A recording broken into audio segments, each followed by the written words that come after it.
சீமான் அவர் வந்துட்டு பணங்கள் இறக்குனதுனால இப்போ அவரை அரெஸ்ட் பண்ணணும் அப்படின்னு சொல்லிட்டு அது ஒரு பெரிய இஷ்யூவா போயிட்டு இருக்கு. அதை பத்தி சொல்லுங்க சார். என்ன பொறுத்தளவு அது ஒரு நல்ல ஒரு மூவ் அப்படின்ற மாதிரி தான் பாக்குறேன். ஏன்னா இப்ப பூர்ண மது ஒழிப்பை டீல் பண்ண மாதிரி இதை ஈஸியா டீல் பண்ண முடியாது. கம்யூனிஸ்ட் சண்முகம் அவரு வந்துட்டு சீமான் அவர்களுக்கு எதிராக பேசியிருக்காங்க. என்னோட கொஸ்டின் என்னன்னா, இப்போ தமிழ்நாட்டுல ரீசன்ட் டேஸ்ல எந்த ஒரு மக்கள் போராட்டத்தையும் அவங்க முன்னெடுத்து பண்ணல. அப்படி இருக்கப்போ இந்த ஒரு விஷயத்துக்கு மட்டும் வாய்ஸ் அவுட் பண்றது சரியா இருக்குமா? கம்யூனிஸ்டுகளை பொறுத்தளவு நிஜமாவே அவங்களுக்கு மக்கள் மேல அக்கறை இருந்ததுன்னா அவங்க கொஸ்டின் பண்ண வேண்டியது கள்ள கிடையாது, டாஸ்மார்க். சோ இப்ப சீமான் என்ன பண்றாருன்னா, டாஸ்மார்க் மதுபானங்கள் ஒரு சைட்ல போயிட்டு இருக்குன்னா பேரலா இன்னொரு மதுபானத்தையும் இறக்கலாம், கல்ல உள்ள இறக்கலாம் அப்படின்றது அவரோட ஸ்டாண்டர்ட். அப்படி இருக்கும்போது கவர்மெண்டோட மொனோபோலி அடி வாங்கிருக்கும். அதனாலதான் இங்க இருக்கக்கூடிய ஆளும் வர்க்கம் பயப்படுறாங்கன்னு எனக்கு புரிஞ்சுக்க முடியுது. பட் கம்யூனிஸ்டுகளுக்கு என்ன வந்தது, அவங்க ஏன் பயப்படணும்? ஏதோ ஒரு வகையில அவங்களும் இவங்களோட அசோசியேட் ஆயிருக்காங்க. திருமாவளவன் அவர் வந்துட்டு சொல்லியிருக்காரு போதைக்கெல்லாம் அனுமதி கொடுக்க முடியாது அப்படின்ற மாதிரி சொல்லியிருக்காரு. ஆனா அவரோட பர்த்டேக்கு 1 லட்சம் பனைமரம் நடும் விழாவை வந்துட்டு ரொம்ப பெருசா பண்ணியிருந்தாங்க. இது எப்படி எடுத்துக்கிறது? என்ன பிரச்சனைனா ரெவன்யூ கம்மி ஆயிரும், அதை விட அரசியல்வாதிகளுக்கு லாபம் வராது. ஆமா வராது, அதனால பயப்படலாம். இதை பார்த்து வன்னியரசு அவர் வந்துட்டு சீமான் அவரோட குலத்தொழில வந்து ஆதரிக்கிறாரு அப்படின்ற மாதிரி சொல்லியிருந்தாங்க. இப்படி தொடர்ந்து சீமான் அவர்கள் மேல இந்த சாதி சாயம் பூசத்துக்கான காரணம் என்ன? அப்படி ஒரு குறிப்பிட்ட ஒரு கம்யூனிட்டியோட பிரசன்ஸ் நிறைய இருக்குன்னா ஒட்டுமொத்தமா நீங்க பேன் பண்ணிடுவீங்களா? கிரிக்கெட்டை பேன் பண்ணிடுவீங்களா? சமூக நீதியை நிலைநாட்டுவதற்காகலாம் நீங்க பேன் பண்ணல. நான் சொன்னது போல நீங்க பேன் பண்றதுக்கான காரணம் உங்க கையை விட்டு போயிடும் அப்படின்றதுக்காக நீங்க பேன் பண்றீங்க. உங்களுக்கு பயம் இருக்கு. இது விசிகேவுக்கும் தெரியும், கம்யூனிஸ்டுகளுக்கும் தெரியும், எல்லாருக்கும் தெரியும். இதை தெரிஞ்சதுக்கு அப்புறமா உங்க டைவர்ட் பண்றது இந்த மாதிரி இது ஒரு குலத்தொழில ப்ரொமோட் பண்ணும், நாங்க படிக்க வச்சோம் எல்லாரையும், நீங்க திரும்ப அவங்கள பனைமரமே ஏற வைக்கிறீங்க. என்ன யார் உங்களை பனைமரம் ஏற சொன்னாங்க? கல் வந்து போதை பொருள் அப்படின்னு சொல்றாங்க. அதே கலைஞர் டிவில பெனிஃபிட்ஸ் ஆஃப் கல் அப்படின்ட்டு ஒரு ஷோ நடத்துறாங்க. பெரியார் அவர் வந்துட்டு சினிமாவை விட கல் வந்து ரொம்ப ஆபத்தானது இல்ல அப்படின்ற மாதிரி சொல்லியிருக்காங்க. ஒரு கல்லை வச்சுட்டு 4 பக்கமும் வந்துட்டு வேற வேற பரிணாமத்துல பேசுறாங்க. இது எப்படி எடுத்துக்க? பெரியார் அஃப்கோர்ஸ் கிளியரா கல்ல சப்போர்ட் பண்ணி தான் பேசியிருக்காரு. பெரியார் ஹிஸ்டரியில பொறுத்தளவு அவங்களுக்கு வேற கம்பல்ஷன்ஸ் இருக்கு. திமுகவை டிஃபெண்ட் பண்ண வேண்டிய கட்டாயம் அவங்களுக்கு இருக்கு. அதனால இது பெரிய ஒரு டேமேஜை ஏற்படுத்தியிருக்கு திமுகவுக்கு. FD பாலிடிக்ஸ் நேயர்களுக்கு வணக்கம். இன்னைக்கு நம்ம கூட ஜர்னலிஸ்ட் கேப்ரியல் சார் தான் இருக்காரு. அவரோட பேசுவோம். வணக்கம் சார். வணக்கம். எப்படி இருக்கீங்க சார்? நல்லா இருக்கேன். நீங்க எப்படி இருக்கீங்க? ரொம்ப நல்லா இருக்கேன் சார். ரொம்ப நாட்களுக்கு அப்புறம் பாக்குறோம் சார். ஆல்ரெடி நீங்க நிறைய பேசியிருப்பீங்க, இருந்தாலும் கேக்குறேன். இப்போ வந்துட்டு சீமான் அவர் வந்துட்டு பணங்கள் இறக்குனதுனால இப்போ அவரை அரெஸ்ட் பண்ணணும் அப்படின்னு சொல்லிட்டு அது ஒரு பெரிய இஷ்யூவா போயிட்டு இருக்கு. அதை பத்தி சொல்லுங்க சார். என்ன பொறுத்தளவு அது ஒரு நல்ல ஒரு மூவ் அப்படின்ற மாதிரி தான் பாக்குறேன். ஏன்னா இப்ப தமிழ்நாட்டுல மது அப்படின்ற அந்த விஷயத்தை சுத்தி ஏகப்பட்ட கரப்ஷன் நடக்குது. ஒரு சைட்ல அரசியல்வாதிகள் ஏகப்பட்ட பணம் சம்பாதிக்கிறாங்க, இன்னொரு சைட்ல கவர்மெண்ட்டுக்கும் அது பெரிய ஒரு ரெவன்யூவா கொடுக்குது. ஆமா. ஸோ ஓவராலா நம்ம கவர்மெண்டோட எக்ஸ்பெண்டிச்சர் எடுத்துக்கிட்டோம்னா ஒரு 10% பார்த்தோம்னா டாஸ்மாக்ல இருந்து வருது. ஸோ இப்ப அரசியல்வாதிகளுக்கும் கவர்மெண்ட்டுக்கும் அது லாபம் ஈட்டி தரக்கூடிய ஒரு விஷயமா இருந்தாலும் மக்களுக்கு பெரிய நஷ்டத்தை அது ஏற்படுத்துது. ஒன்னு ஹெல்த் வைஸ் பார்த்தோம்னா ஏகப்பட்ட பிரச்சனைகளை நம்ம உடம்புக்கு அது ஏற்படுத்துது. நிறைய பேர் பார்த்தோம்னா குடியால சீக்கிரமா இறக்கக்கூடிய சூழல் ஏற்படுது. அது மட்டும் இல்லாம நிறைய பணத்தையும் நம்ம இழக்கிறோம். சாதாரணமா ஒரு 20-30 ரூபாய்க்கு மேனுஃபேக்சர் பண்ணக்கூடிய அந்த மதுபானங்களை நம்ம 150-200 ரூபாய் கொடுத்து வாங்குறோம். ஸோ ஏகப்பட்ட பணத்தை நம்ம இழக்கிறோம். அதுவும் சாதாரண மக்கள் ஒரு நாளைக்கு 1000-1500 ரூபாய் சம்பாதிக்கிற மக்கள் டாஸ்மார்க்ல போய் 200-300 ரூபாய் அவங்க ஸ்பெண்ட் பண்றாங்க. ஸோ அவங்களுக்கு அது பெரிய அமௌண்ட். ஒரு மாசம்னு எடுத்துக்கிட்டோம்னா 6000-7000 ரூபாய் அவங்க ஸ்பெண்ட் பண்றாங்க. அதனால இது நியாயமான ஒரு விஷயம் கிடையாது. ஒண்ணு ரொம்ப எக்ஸ்பென்சிவா இருக்கு, ரெண்டாவது ஹெல்த் வைஸ் நிறைய பிரச்சனைகளை கொடுக்குது, அப்புறம் அரசியல்வாதிகளை கரப்ட் பண்ணுது. அரசியல்வாதிகள் கரப்டா ரொம்ப பவர்ஃபுல்லா இருக்காங்க. அரசியல்வாதிகளை பணம் நிறைய இருந்தா என்ன பண்ணுவாங்க? அப்புறம் ஆமா, மக்களுக்கு அவங்க ஓட்ஸுக்கு காசு கொடுக்க ஆரம்பிப்பாங்க. அரசியல் அப்புறம் யார் இவங்க அதிகாரிகளை விலைக்கு வாங்க ஆரம்பிப்பாங்க. ஸோ இந்த விஷயங்கள்லாம் பண்ண ஆரம்பிப்பாங்க. ஸோ சொசைட்டிக்கு ஏகப்பட்ட பிரச்சனைகளை அது கொடுத்துட்டு இருக்கு. இப்ப ட்ரெடிஷ்னலா இதுக்கு தீர்வா சொல்லப்பட்ட விஷயம் என்னன்னா பூர்ண மது ஒழிப்பு அப்படின்றதுதான் யூசுவலா எல்லாரும் ஒரு தீர்வா முன்வைப்பாங்க. ஆனா பூர்ண மது ஒழிப்புன்னு சொல்லும் போது அது சாத்தியம் இல்லாத ஒரு விஷயம். கண்டிப்பா உலகத்துல எந்த நாட்டிலையுமே பூர்ண மது ஒழிப்புன்றது ஒர்க் அவுட் ஆனது இல்ல. டோட்டல் ப்ரொஹிபிஷன் ஒர்க் ஆனது கிடையாது. ஸோ கவர்மெண்ட் அந்த மாதிரியான கோரிக்கைகள் வரும்போது அதை ஈஸியாக கையாண்டுருவாங்க. கவர்மெண்ட் தரப்புல சொல்லப்படுற விஷயம் என்னன்னா, உடனடியாக நாங்கள் பூர்ண மது ஒழிப்பை அமல்படுத்த முடியாது, ஏன்னா மது பிரியர்கள்லாம் பாதிக்கப்படுவாங்க, ஸோ கொஞ்சம் கொஞ்சமா படிப்படியாக நாங்கள் குறைப்போம், இப்போதைக்கு நாங்கள் சில டாஸ்மார்க்குகளை மூடுறோம், இந்த மாதிரி எதையாவது சொல்லி ஏமாத்திடுவாங்க. ஸோ அப்படி இருக்கும்போது இப்ப சீமான் என்ன பண்றாருன்னா, கள் அப்படின்ற அந்த விஷயத்த கையில் எடுக்கிறாரு. இதை நீங்க ஈஸியா டீல் பண்ண முடியாது. பூர்ண மது ஒழிப்பை டீல் பண்ண மாதிரி இதை ஈஸியா டீல் பண்ண முடியாது. ஏன்னா இப்ப சீமான் என்ன பண்றாருன்னா, மதுபானத்துக்கு பேரலா அதுக்கு ஏத்த மாதிரியான இன்னொரு ப்ராடக்ட்டை அவர் முன்வைக்கிறார், அதுக்கு சப்ஸ்டியூட்டா இன்னொரு ப்ராடக்ட்டை முன்வைக்கிறார். ஸோ மதுபானங்கள் கொடுக்கக்கூடிய போதையை ஏறக்குறைய அது கொடுக்கும்னு நினைக்கிறேன். ஆனா மதுபானங்களால ஏற்படக்கூடிய பாதிப்புகள் அதுல இல்ல, ஹெல்த் பாதிப்புகள் கிடையாது. அதே மாதிரி மதுபானங்களோட ரேட்டோட கம்பேர் பண்ணும்போது அளவுக்கு எக்ஸ்பென்சிவாகவும் இருக்காது. ஸோ இப்போ நேச்சுரலா அந்த மாதிரியான ஒரு சப்ஸ்டியூட்டை முன்வைக்கும் போது சாதாரண மக்கள் பார்க்கும்போது என்ன யோசிப்பாங்க, ஆமா ஏன் அதை குடிக்கிறதுக்கு இதை குடிக்கலாமே, இல்ல பூர்ண மது ஒழிப்பு தான் வேணா எல்லாத்தையுமே பேன் பண்ணிட்டு போங்க, மதுவே தப்புனா எல்லாத்தையுமே பேன் பண்ணிக்கோங்க, ஆனா நீங்க டாஸ்மார்க் வழியா மதுவை விற்கும் போது ஏன் கள்ள அலோவ் பண்ணக்கூடாது அப்படின்ற ஒரு பார்வை மக்கள் மத்தியில இருக்கு. இது திமுகவை ஒரு இக்கட்டான ஒரு சூழலுக்கு தள்ளுது. இதை டீல் பண்ண முடியாது. இதுக்கு முன்னாடி விசிகே பிஎம்கே எல்லாம் அவங்க பூர்ண மது ஒழிப்பை கையில் எடுத்தாங்க, அதை நான் சொன்னது போல ஈஸியா டீல் பண்ணிட்டாங்க. பட் இந்த விஷயத்த அவங்களால இதுக்கு முன்னாடி டீல் பண்ண மாதிரி டீல் பண்ண முடியாது. ஏன்னா இப்ப கள் அப்படின்ற புது கான்செப்ட் அவரு கொண்டு வராரு. இதுக்கு பெரிய வரலாற்று முக்கியத்துவமும் இருக்கு, அது போக நான் சொன்ன மாதிரி ஹெல்த் பெனிஃபிட்ஸும் இருக்கு. குறைந்தபட்சம் பெரிய பாதிப்பு இல்ல, சாதாரண ஸ்பிரிட்டை குடிக்கிற அளவுக்கு பெரிய பாதிப்பு இல்ல. சோ அதனால இது பெரிய ஒரு டேமேஜா ஏற்படுத்தியிருக்கு திமுகவுக்கு. இந்த விஷயத்தை வந்துட்டு எல்லாருமே கையில எடுத்து ரொம்பவே அவரை வந்துட்டு அக்ரெசிவான வேர்ட்ஸ் யூஸ் பண்ணி பேசிட்டு இருக்காங்க அப்படின்னு சொல்லலாம். அதுலயும் மெயினா வந்துட்டு இந்த கம்யூனிஸ்ட் சண்முகம் அவரு வந்துட்டு சீமான் அவர்களுக்கு எதிராக பேசியிருக்காங்க. என்னோட கொஸ்டின் என்னன்னா, இப்போ தமிழ்நாட்டுல ரீசன்ட் டேஸ்ல எந்த ஒரு மக்கள் போராட்டத்தையும் அவங்க முன்னெடுத்து பண்ணல, அப்படி இருக்கப்போ இந்த ஒரு விஷயத்துக்கு மட்டும் வாய்ஸ் அவுட் பண்றது சரியா இருக்குமா? அதான் ஆக்சுவலா இப்ப இங்க முக்கியமான இஷ்யூ என்னன்னா, கள் முக்கியமான இஷ்யூ கிடையாது. முக்கியமான பிரச்சனை நான் சொன்னது மாதிரி மதுபானங்கள், டாஸ்மார்க் தான் இங்க முக்கியமான பிரச்சனை. ஒண்ணு நம்மளோட உடல் நலத்துக்கு பெரிய பாதிப்பை ஏற்படுத்துது, ரெண்டாவது நம்மளோட சிஸ்டமே அது கரப்ட் பண்ணுது, ஏகப்பட்ட பணத்தை வந்து சிஸ்டம்குள்ள பம்ப் பண்ணுது. இன்னைக்கு அபிஷியலா ஒரு வருஷத்துல டாஸ்மார்க் வழியா வரக்கூடிய ரெவன்யூ 50,000 crores கணக்காட்டுறாங்க, அப்ராக்சிமேட் 50,000 crores கணக்காட்டுறாங்க. ஆனா அன்அபிஷியலா ஆஃப் த ரெக்கார்ட் வரக்கூடிய பணம், அரசியல்வாதிகளுக்கு போகக்கூடிய பணம், இதெல்லாம் நீங்க கணக்கு பண்ணி பாத்தீங்கன்னா 1 லட்சம் கோடி ரூபாய் இருக்கும். இவ்வளவு பணம் வந்து டாஸ்மார்க்கை சுத்தி புழங்கிட்டு இருக்கு. அப்படி இருக்கும்போது இந்த பணம் வந்து நம்ம சிஸ்டமையே கரப்ட் பண்ணும். அப்ப நீங்க என்ன பண்ணலாம், மற்ற அரசியல் கட்சிகளுக்கு டொனேஷன்ஸ் கொடுக்கலாம், அவங்க உங்க பக்கம் இழுத்தரலாம், அரசியல்வாதிகளை விலைக்கு வாங்கலாம், மக்களோட வாக்குகளை விலைக்கு வாங்கலாம், ஏகப்பட்ட பிரச்சனைகள் நம்ம சொசைட்டில அது ஏற்படுத்திட்டு இருக்கு. ஸோ பிரச்சனை இங்க கள் கிடையாது, பிரச்சனை டாஸ்மார்க் தான், மதுபானங்கள் தான்.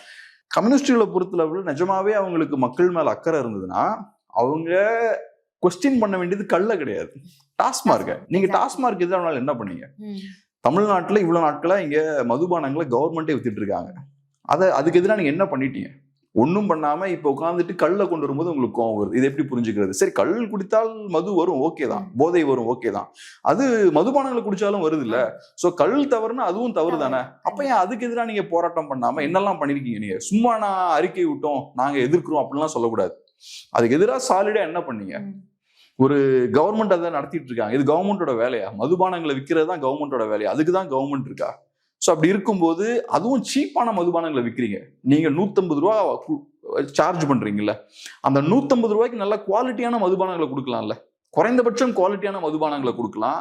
அங்க உட்கார்ந்து குடிக்கக்கூடியவங்களுக்கு ஒரு நல்ல செட்டப்லாம் கிரியேட் பண்ணி தரலாம், கொஞ்சம் நல்ல ஒரு டீசென்டான செட்டப்பை கிரியேட் பண்ணி தரலாம். அதெல்லாம் எதுவும் இல்லாம 150 ரூபா வாங்கிக்கிட்டு கம்ப்ளீட்டா அவங்களுக்கு சீப்பான ப்ராடக்ட் கொடுக்குறது, அதுலயும் டூப்ளிகேட் ப்ராடக்ட்லாம் உள்ள இறக்குறது, இவ்வளவு பண்ணி பொதுமக்களோட ஹெல்த் வந்து பாதிக்கப்பட்டு இருக்கு. இதெல்லாம் பத்தி பேசாம கல்ல லீகலைஸ் பண்ண சொல்றாங்க, அது தப்புன்னு பேசுறது வந்து அது எப்படி புரிஞ்சுக்கிறது? சோ கம்யூனிஸ்டோட வேலை இது கிடையாது, அட்டாக் பண்ண.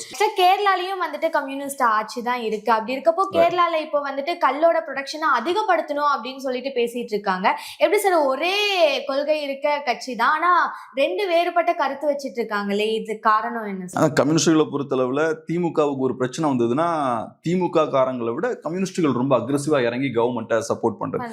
நான் சொன்ன மாதிரி டாஸ்மார்க்கை நம்பி நம்பிதான் இங்க இருக்கக்கூடிய ஆளும் வர்க்கம் இருக்கு. சுத்திட்டு இருக்கு. பொலிட்டிக்கல் கிளாஸ் வந்து அதை நம்பிதான் இருக்காங்க. இந்த அரசியல் வர்க்கம்ன்றது டாஸ்மார்க்கையும் மதுபானங்களையும் நம்பிதான் இருக்காங்க. அது ஏகப்பட்ட ரெவன்யூ வருது.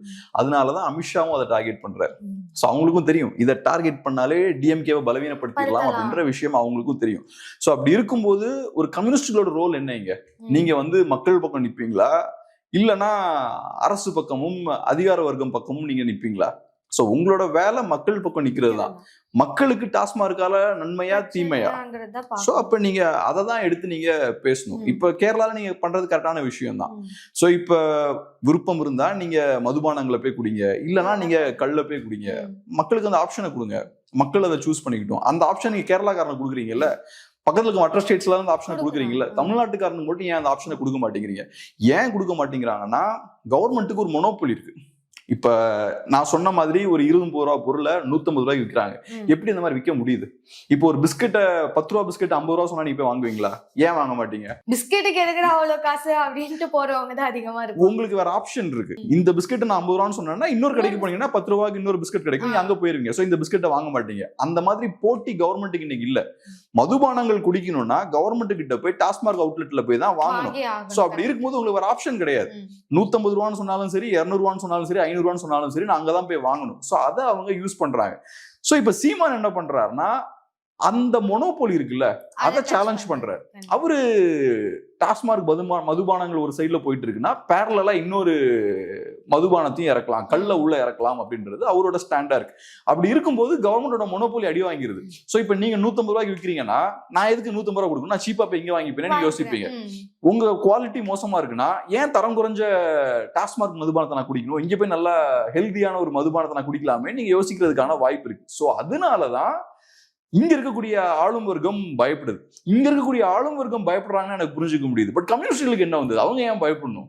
ஏதோ ஒரு வகையில அவங்களும் இவங்களோட அசோசியேட் ஆயிருக்காங்க. ஏதோ ஒரு விதத்துல அவங்களுக்கும் அவங்களால வந்துட்டு யூஸ் இருக்கு அப்படின்றதுதான். ஏதோ ஒரு வகையில இங்க இருக்கக்கூடிய ஆளும் வர்க்கத்தோட கனெக்ட் ஆயிருக்காங்க. அன்பார்ச்சுனேட்லி இப்ப கம்யூனிஸ்டுகளை பொறுத்தளவுல முதலாளித்துவத்துக்கு எதிரான ஒரு சித்தாந்தம். இன்ஃபேக்ட் அவங்க முதலாளித்துவ அரசுகளுக்கும் எதிரான ஒரு சித்தாந்தம் தான். கம்யூனிசமே அரசுகளுக்கு எதிரான சித்தாந்தம் தான். இருக்கக்கூடிய முதலாளித்துவ அரசை வீழ்த்தி ஒரு கம்யூனிஸ்ட் சிஸ்டம் வந்து நீங்க உருவாக்கணும், ஒரு சோசியலிஸ்ட் கவர்மெண்ட்டை கொண்டு வரணும். அதான் உங்களோட எய்மே. அப்படி இருக்கும்போது இங்க இருக்கக்கூடிய ஒரு முதலாளித்துவ அரசுக்கு இந்த வேலைலாம் நீங்க பார்க்க வேண்டிய அவசியமே இல்லை, அவங்களை சப்போர்ட் பண்ண வேண்டிய அவசியமும் உங்களுக்கு கிடையாது. கண்டிப்பா.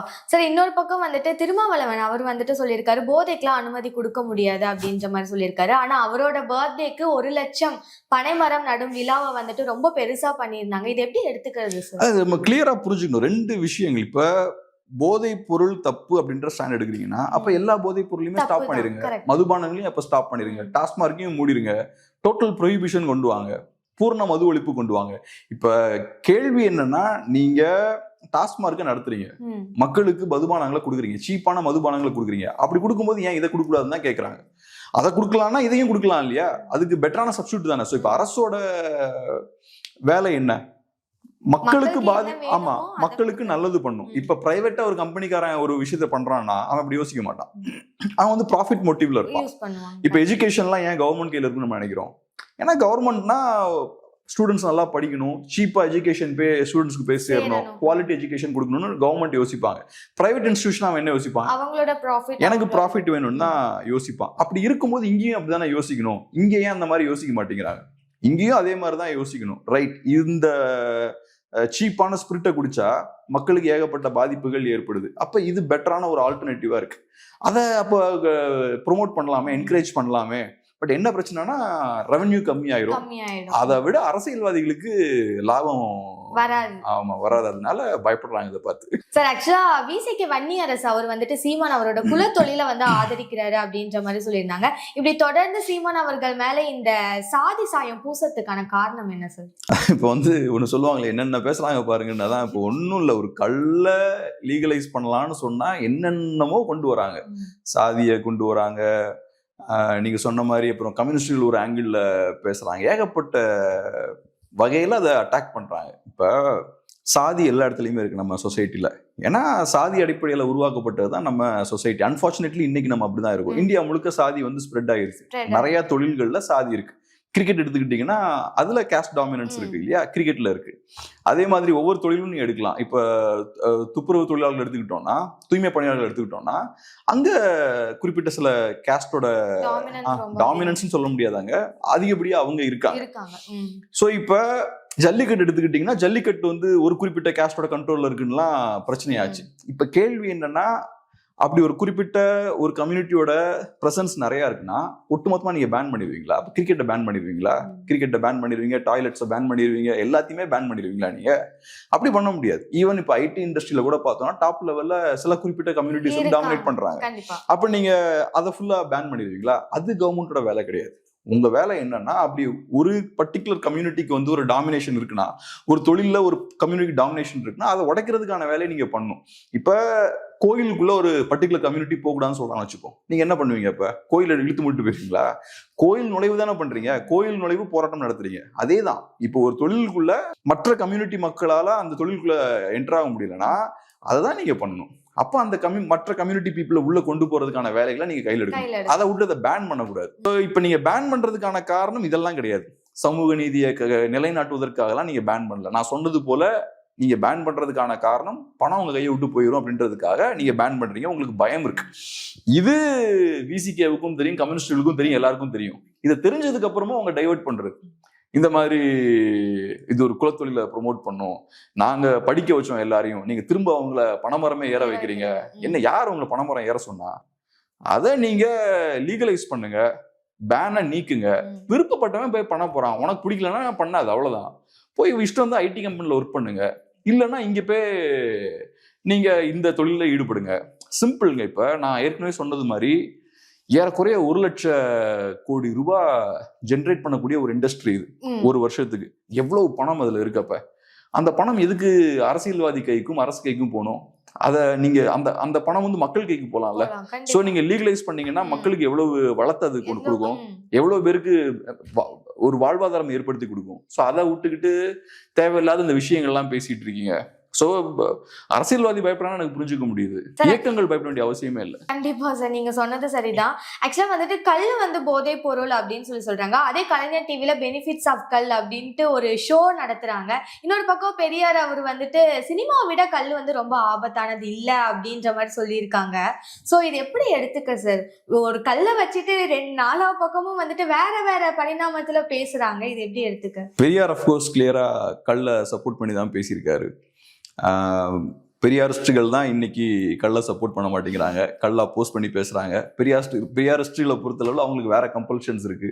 திமுகவை டிஃபெண்ட் பண்ண வேண்டிய கட்டாயம் அவங்களுக்கு இருக்கு. அதனால பெரியார் என்ன சொன்னாலும் பரவாயில்ல, நாங்க கல்லுக்கு எதிராக தான் நிற்போம் அப்படின்ற மாதிரி அவங்க நிற்கிறாங்க. ஆனா நான் அதான் சொன்னது போல இன்னைக்கு ஏகப்பட்ட பிரச்சனைகள் போய்கிட்டு இருக்கு நம்ம சொசைட்டில. அந்த பிரச்சனைகள்லாம் போகும்போது இது ஒரு நல்ல ஸ்ட்ராங்கான ஒரு எதிர்வினையா இருக்கும். மதுபானங்களை வச்சு என்னெல்லாமோ அட்டகாசம் போயிட்டு இருக்கு. இப்ப இன்ஃபேக்ட் மதுபானங்களை தாண்டி ட்ரக்ஸ் அதுன்னு ஏகப்பட்ட பிரச்சனைகள் சொசைட்டில போயிட்டு இருக்கு. ஸோ அப்படி இருக்கும்போது இது கவுண்டர் பண்ண வேண்டிய ஒரு தேவை இருக்கு. பூர்ண மது ஒழிப்புனா அது ப்ராக்டிக்கல் கிடையாது. ஸோ கவர்மெண்ட்டுக்கு அது ஒரு நல்ல சாக்கு போக்கா போயிடும். ஸோ அதனால அதை கையில் எடுக்கிறத விட இந்த மாதிரி சைலண்டா இன்னொரு ரூட் எடுத்து அட்டாக் பண்றது சூப்பரான ஒரு விஷயம். இது ஒரு பொலிட்டிக்கல் மாஸ்டர் ஸ்ட்ரோக் தான் அது.